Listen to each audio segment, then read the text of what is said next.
This is totally useless information with Nick and Roy. Listen, laugh, and learn. And today on the show, we'll talk about these topics. Geography. A brand new topic called dreams. Sports. And we'll open up the mailbag. Welcome to the Totally Useless Information Fashion Show. Oh, yeah, I wore my pumps today. The pea coat, the legendary, the traditional pea coat. I had one as a kid. Did you? Yes, I just still do. I have one. Cool. The history of the pea coat is deeply rooted in military and naval backgrounds. The pea coat has been around since the 1800s, when the first variation was worn by the Dutch. The name pea coat originated from the Dutch word pea, which was used in the Dutch language to describe a coat made from coarse wool fabric. So thanks to the Dutch, we now have a pea coat. No, I have a pea coat. I actually have a nice blue pea coat. And I also have some Depends, which I call my pea pants. Well done. Millions and millions of fashion magazines are sold around the world every year. But did you know that the first fashion magazine ever sold was in 1586? And you know where? Germany! Woodshead was the best magazine in the world. All right. I didn't realize they had jingles back then. He's like, oh, you look so good. Good. I don't know if you wear pajamas, but I do. And the word pajama comes from the Hindu pajama, meaning leg clothing, and its usage dates back to the Ottoman Empire. Pajamas were traditionally loose drawers or trousers tied at the waist with a drawstring, and they were worn by both sexes in India, Iran, Pakistan, and Bangladesh. Pajamas. The way I sleep comes from the Indian word naked. Your birthday suit. Boy, you're lucky if I got a sheet on. Wake up in the morning like a pup tent. Yes, we go camping every morning. Wow. Up until recent years, 90% of fashion clothing was sold in shopping centers and malls. Now, of course, the online presence, and because of COVID, we have a totally different way of shopping. Everything's done online and sent to us. And then we can send all the clothes back because they don't fit.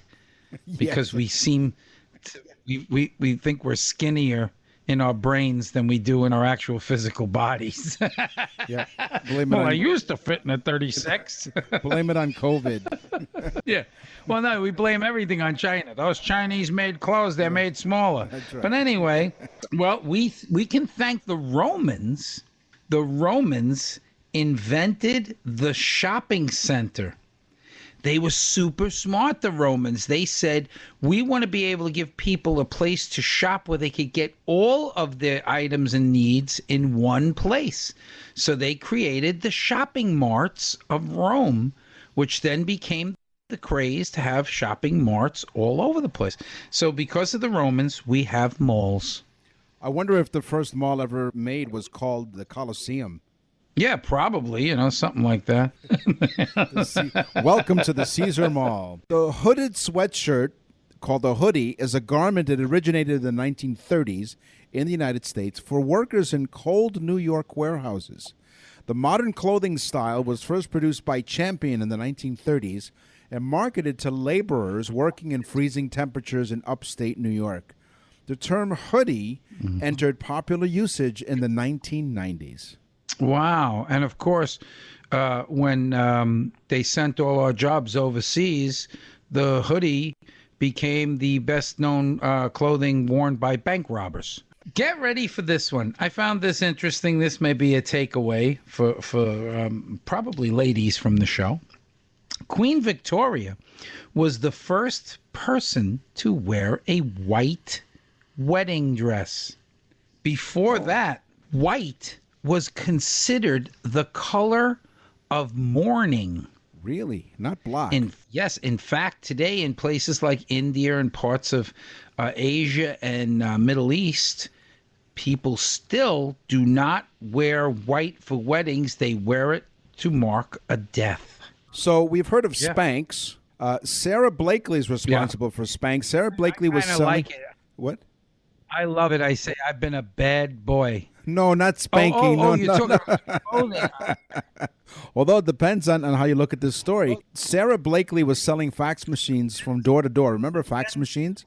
No, I spoke about the pens before. My pee-pee pants. That's right. So you have the pen Spanx. You're stylish and dry.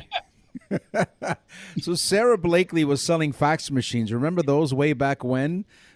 Kids, if you don't know what fax machines are, just look them up on Google. She sold them door to door in the heat and humidity of Florida. She tried unsuccessfully to find pantyhose that didn't have seamed toes and didn't roll up on the leg after she cut them. So she came up with the name Spanx because Kodak and Coca-Cola, and I'm doing that intentionally, have strong K sounds in their names.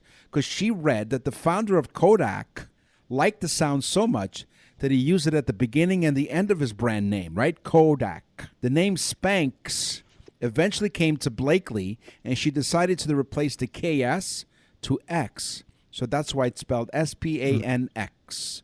Spanx. Spanx. You're welcome. So she changed the K to X, which totally diverts away from what she thought in the first place. That's correct. Okay. Okay, well, she sells a lot of underwear, I'll tell you that. An average woman will buy 145 handbags in a lifetime. Whoa. This is why I say to my wife that she is so above average. Okay? Yeah. She loves shoes and handbags. If the average age is 75, that's less than 2 handbags a year. So did you hear that, honey? You're like 10 times more than average. In fact, she has already lived 5 lifetimes in bag years. Bag years. You gotta hand it to her. You're listening to Totally Useless Information with Nick and Roy.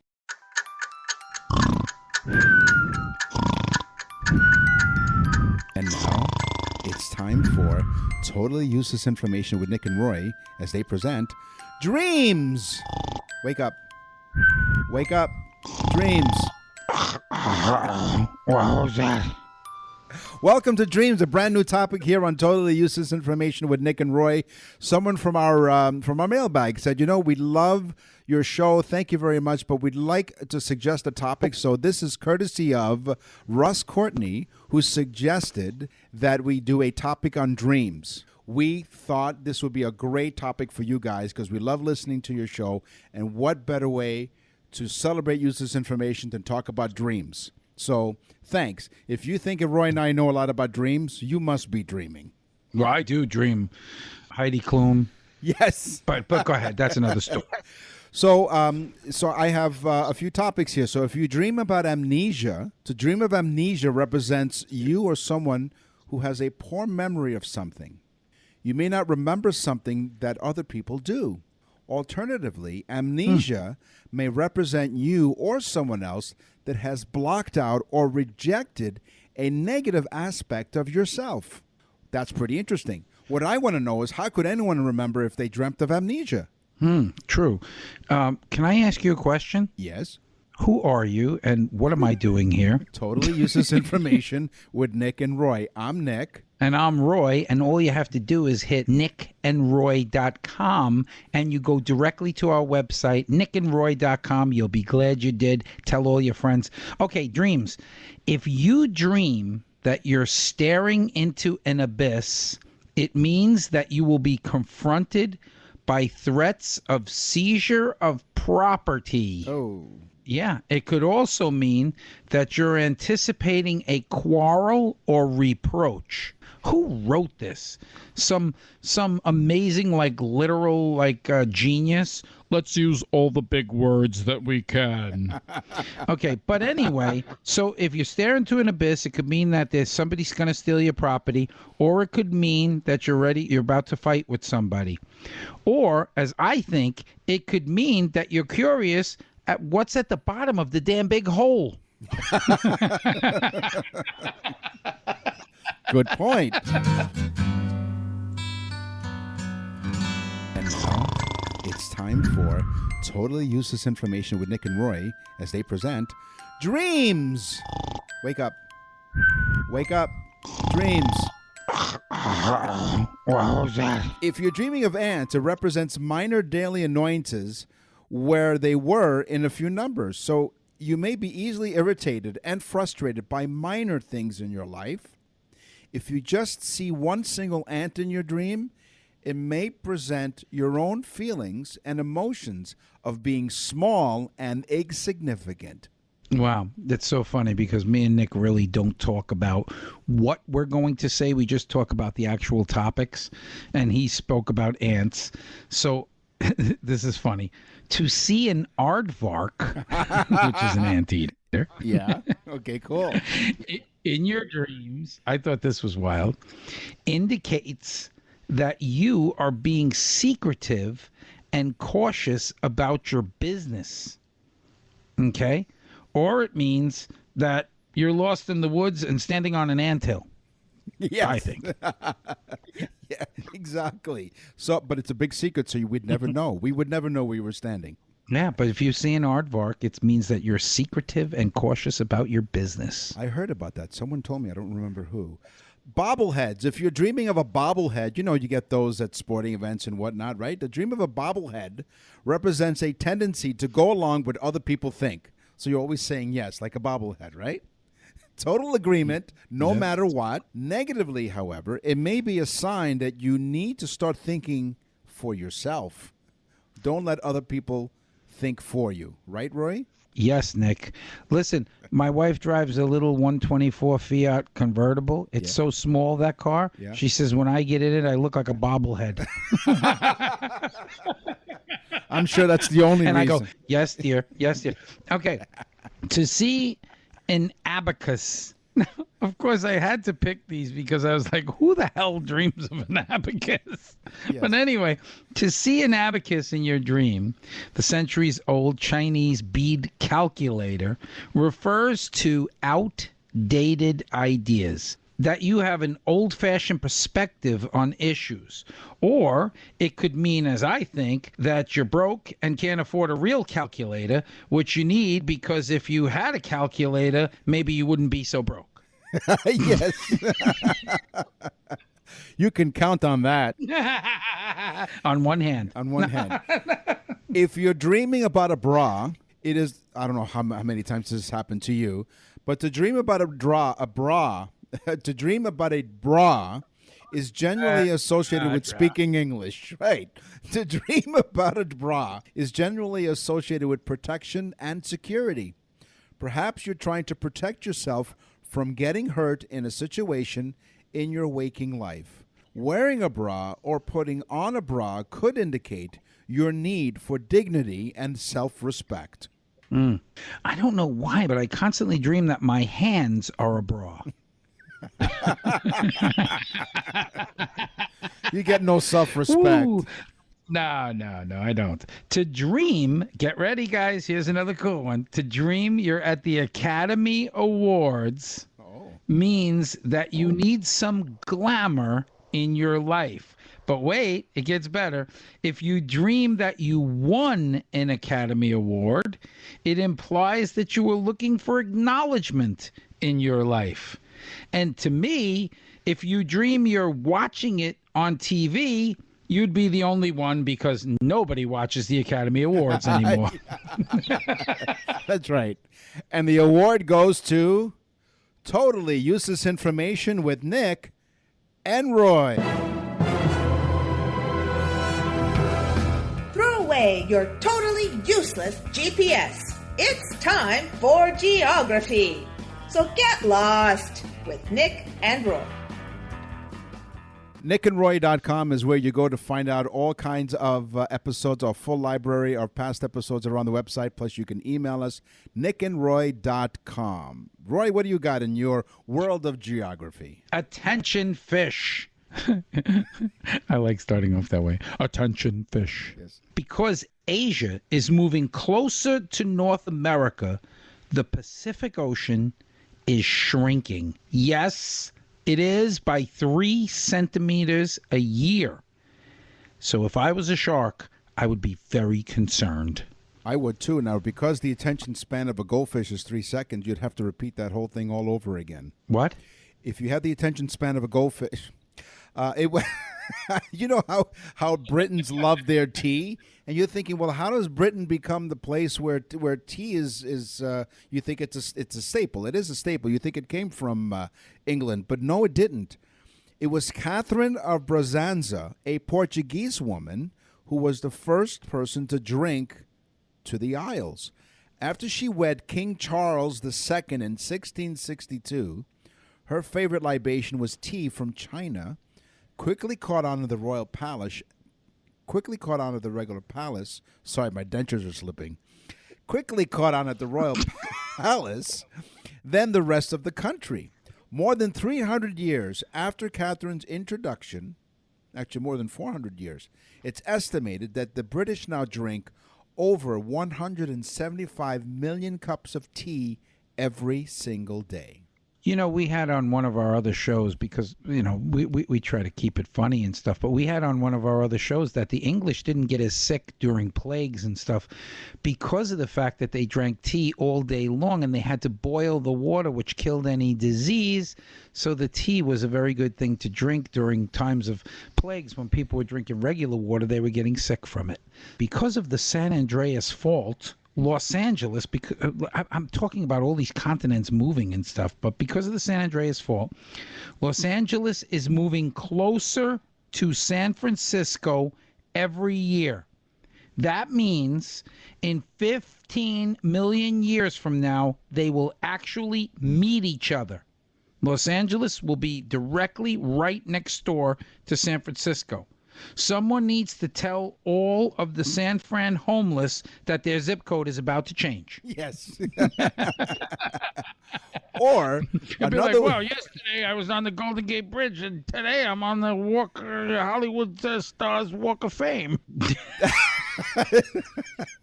Thailand, okay? Thailand is the place where it has an annual festival. Its nation pays homage to its many monkeys.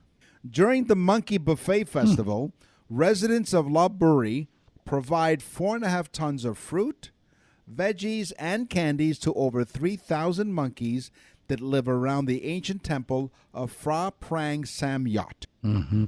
And the monkeys reciprocate by throwing their defecation at the people. That's right.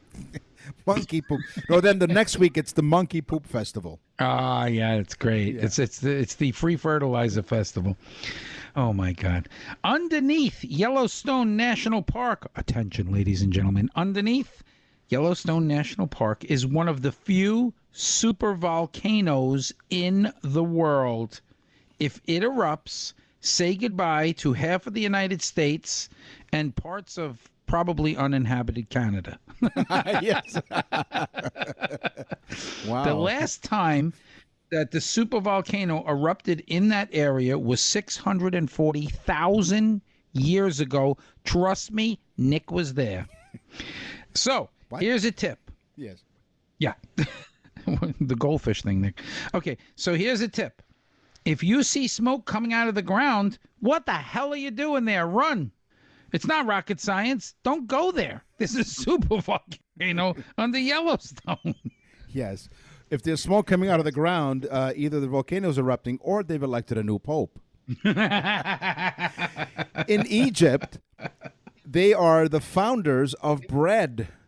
Bread was invented in Egypt around 8000 BC. The quern was the first known grinding tool. Grain was crushed, and the bakers produced the first examples of where it was flat and unleavened, like the chapati in India or tortillas in Mexico. Thanks to Egypt, they were the founders of bread. Wow, I didn't know that. You would think like the Italians would be. They invented bread and butter. I don't know. True. Or either that or olive oil. Dip it. Oh, I love bread. Yeah. Dipped in olive oil with a little balsamic vinegar and some garlic. Oh my God. Friggin' delish. It's time for geography. So get lost with Nick and Roy.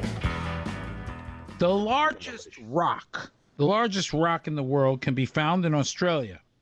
Let's start by saying that it's 1,650 million years old. You heard that, right? Wow. 1,650 million years old. And get ready for this. It's 2,300 feet tall. Now, that's a rock that will not roll. Okay. But it can be seen from 100 miles away. In fact, it's actually named, and I don't have the name in front of me, but it's named something mountain in Australia. But it's not a mountain. It's actually one continuous rock. Wow. Coming up later in the show, we'll talk about sports. We'll open up the mailbag and something completely useless, all coming up on Totally Useless Information with Nick and Roy. Sialkot is a small town in Punjab province of Pakistan. I love the alliteration. Is where 40% of the world's soccer balls were produced. It was a group of Britons who were impatient, tired of waiting for their soccer ball shipments. They requested that some Pakistani create soccer balls for them. After that, soccer ball production continued on, eventually developing to the extent that you see today. 40% of the world's soccer balls come from Sialkot in Pakistan. And now for something completely useless. There's only one word in the whole English language that ends in the letters M as in Mary and T as in Tony. That's an actual word. There are derivatives, but the word is dreamt. Like if you were sleeping and you dreamt something. And I did this in honor of the new segment, Dreams. There are variations of the words ending in MT, but they're not actual words. Every single word that ends with the letter MT, though, refers to the past tense of sleeping. So can you imagine? So let's use it in a sentence. I dreamt, that's the word, I dreamt I was walking in a park with Heidi Klum in Liechtenstein. I heard a guy on the radio say this. Have you ever dreamt that you were awake? Yeah, I have done that. Yes, really? And that's why I'm glad I wear those Depends. It was Depends Spanx, remember? You're listening to Totally Useless Information with Nick and Roy. Sports. Play ball. It was Joseph G. Sobek, a professional handball, squash, and tennis player from Greenwich, Connecticut, who invented the game of racquetball. In the 1940s, Sobek was working in a rubber factory and designed a rubber ball that is used for the sport today. He, along with a partner, also decided to combine the rules of handball and squash and start the rules for racquetball, known as, at the time, as paddle rackets. The guy picked like three sports. He was a professional handball, handball, squash, and tennis three player. Sports. He picked three sports that nobody cares about. And all combined and made it one sport that no one absolutely doesn't care about. Yep. We can't talk about sports without paying homage to Liechtenstein. Of course. Well, this will be the country's 17th Olympics. It's the 17th Olympic Games that they're participating in without winning one damn single medal. No. Yes, not one. They won nothing. Okay, it just reminds me of a famous saying that my grandmother taught me. She was German. She said, if at first you don't succeed, move to Liechtenstein. Well said. Good old Nan. In Zaire, okay, speaking of, this is the World Cup. In 1974, the World Cup of 1974 in Munich, national teams were given BMW buses for transportation, to go from the players' village to the soccer stadium, right? After being eliminated, Zaire, unfortunately, ceremoniously were kicked out of the tournament because they lost. They unsuccessfully tried to drive their bus back to Africa. They tried to steal the bus. I love them. They're great. So not only did they fail in advancing into the World Cup, they also failed to steal the BMW bus back to their home in Africa. What are you talking about? They were probably not heading towards Africa. They were probably heading to that town in India where they're making all the soccer balls. Probably. Like, we're going to fill this BMW full of balls. And then run a contest, and if you can guess how many soccer balls are in the BMW, you win the BMW. Wow. Only 10 other quarterbacks in NFL history have thrown half. Now, I'm going to say that again. Only 10 other quarterbacks in NFL history have thrown half as many touchdown passes as who I think is the second greatest quarterback of all times, Peyton Manning. Wow. So only 10 other quarterbacks have thrown half. That's insane. Peyton Manning was amazing. I still think that probably Johnny Unitas was the best all-around football quarterback of all times. But Peyton Manning, boy, awesome, close second. Really, really great guy. In 1972, the Boston Bruins won the Stanley Cup. Great, cool. You know what happens? They put the names of all the players on the rings of the Stanley Cup, right? And then they put the name of the team. Except in 1972, the Boston Bruins' name was misspelled as BQSTQN Bruins with two Q's instead of two O's. So instead of Boston, BOSTON, it was BQSTQN. Sounds like one of those passwords we have. This error was corrected on the replica cup created in 1992-93. Every player whose name was engraved won the Stanley Cup as a member of the Bruins in 1972 already appeared on the Stanley Cup. So the players' names were okay, but the name of the team, you would think Boston Bruins is easy to spell. I guess in that case, there wasn't spell check in 1972. I think that any team from New England is hated so much that they probably did it for spite. There you go. I love this next one. The longest recorded point in tennis history took, get ready, this is 1 point where they serve and then they're hitting it back and forth. Yeah. 29 minutes. 1 point. Okay, it featured the ball crossing over the net 643 times.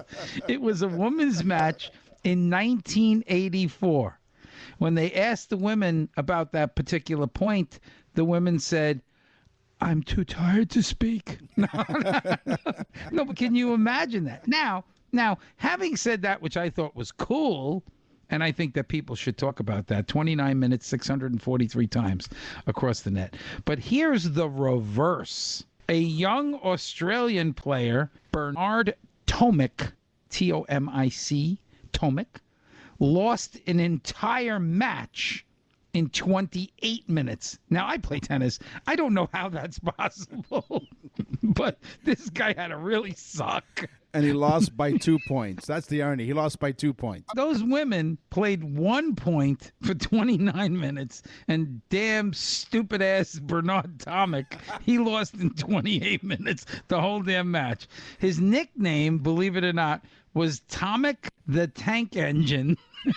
So hold on. What was his nickname again? His nickname was Tomic the Tank Engine. Now listen, I have a better one. I call him Bernie the Bum or Tomic the Terrible. Game, set, and match. The San Jose Sharks, the NHL team, the San Jose Sharks were founded in 1991. And a contest was held to name the San Jose Sharks because, you know, every new team that comes into whatever league, they hold a contest. The San Jose Sharks and Rubber Puckies were one of the finalists. The Blades won voting, however, but was determined to have too many gang ties. So the team went with Sharks instead. I guess they never really saw the movie West Side Story. Jets and the Sharks? I know. But they want to call themselves the Blades? so politically correct, right? I mean, I don't understand why they just didn't say to whoever was getting upset about it, and look, if you speak one more time, I'm going to stab you with this hockey stick. The average person will consume 8 pounds of grapes every year. I like grapes. I don't know if I consume 8 pounds, though. That seems like an awful lot of grapes. It's not like peanuts. Your peanut butter and jelly wouldn't be quite the same without the state, which is number one in growing peanuts, Georgia. Yeah. Georgia on my mind, yeah. Georgia is the number one peanut producer in the United States. Half of its crop gets processed into peanut butter, creamy and crunchy. What's your preference? What's your favorite type of peanut butter? Actually, we went through this before. I do prefer creamy. Creamy, okay. Yes. Did your mom prefer Jif? No, I was a Skippy. Yes, there you have it, folks. You heard it first. He's a Skippy. You have one more? Oh, it's all about grapes, and I had one more. It was my teaser. All things grapes, right? That's what I had for food. The most grapes eaten in 3 minutes. Okay? This guy, his name was Matt Hand, Hand. He's from England. He consumed 133 grapes in 3 minutes. Okay? 133 grapes in 3 minutes. After 3 days at 98 degrees in his stomach, he urinated a full bottle of wine.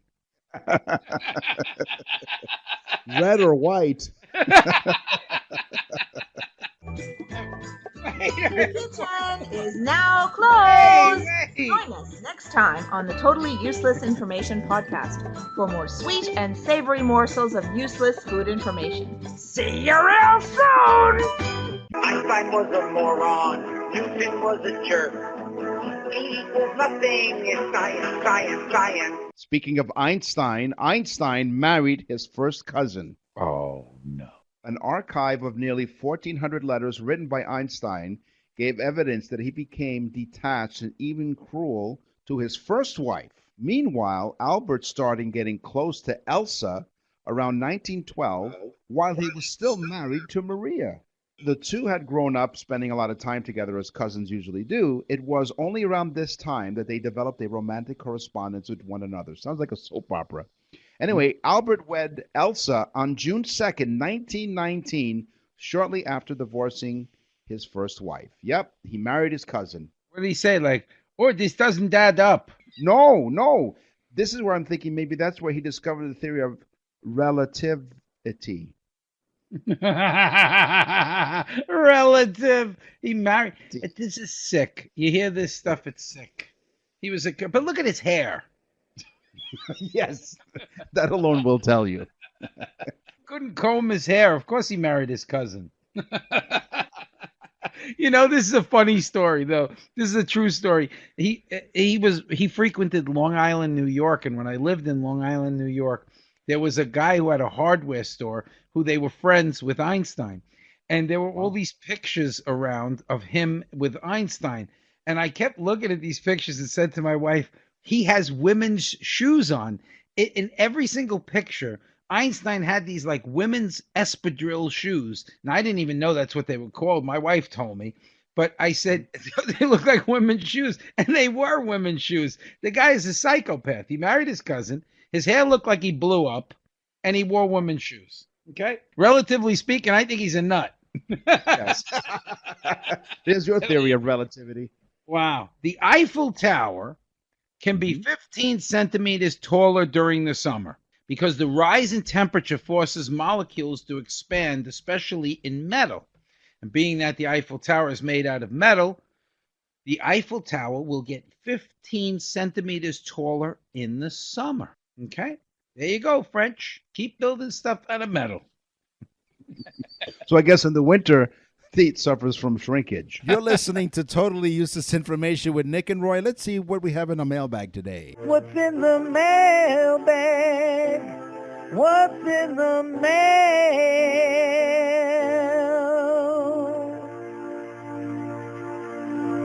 www.nickandroy.com. Click on Contact Us, and we will get your email like this person did. Angela. Angela from Anaheim, California writes, Dear Nick and Roy, our family loves listening to your show. We have a great time learning new things, and we often get a good laugh. The kids have a blast. Angela, I'm glad they were your babysitters. But anyway, here's my question, Angela writes. I tell my kids they should always go to school and never play hooky. They ask me, Mom, what does hooky mean? I couldn't answer them, so I figured I would ask you guys. Thanks. Okay. Well, Angela, thank you very much for listening to our show, and thanks for trusting us in giving your kids some education.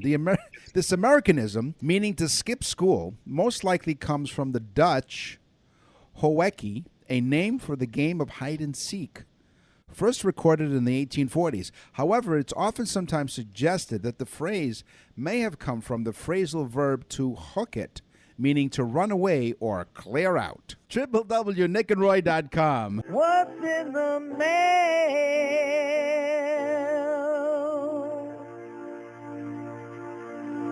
Well, we did dreams, we did sports. It's time for the news. And now, from around the corner and around the world, this is TUI News. 5 foul-mouthed parrots have been separated after encouraging each other to swear at the Lincolnshire Zoo in England. The parrots, named Billy, Eric, Tyson, Jade, and Elsie, so there's a woman in there, joined Lincolnshire Wildlife Center's colony of 200 gray parrots in August. This just happened. Did you say Liechtenstein? No, Lincolnshire, just outside of Lincolnstein. But it did not take them long to ruffle a few feathers with their foul language. We saw it very quickly, they said. We are quite used to parrots swearing, but we've never had 5 at the same time. This is according... Who is used to parrots swearing? What kind of people are these people? It's like, take the one over there, the little bastard. Yes. Oh, yeah? F*** you. Anyway, Steve Nichols, CEO, Steve Nichols said most parrots clam up outside, but for some reason, these 5 foul-mouthed parrots relish it. The parrots have since been distributed to different areas of the park so they do not set each other off. So thanks to the zookeepers there at Lincolnshire Zoo in England, these foul-mouthed parrots can stay in their own corners. Wait until the parrots figure out how to get like Bluetooth and put microphones on, and then they can go through the whole park. Hey, stupid! Why don't you move your effing... Hey, fatty, eat enough pretzels along the route? Hey, donkey face! Yeah, Nick and Roy are the voices of the 5 parrots in Lincolnshire Zoo. You got the Spanish parrot. Hey, where you going? Get back here. And there you go. If you have any news items that you can pass along to us, go to nickandroy.com and send us an email. In the meantime, that's all the time that we have for this week's episode. We will scour the internet far and wide for more useless information for next week. So in the meantime, tell a friend about the trend by sharing and subscribing, because it does help us out a lot, guys. And go to www.nickandroy.com. Leave us a message. You'll be on the show. I'm Nick. And I'm Roy. Thanks for listening.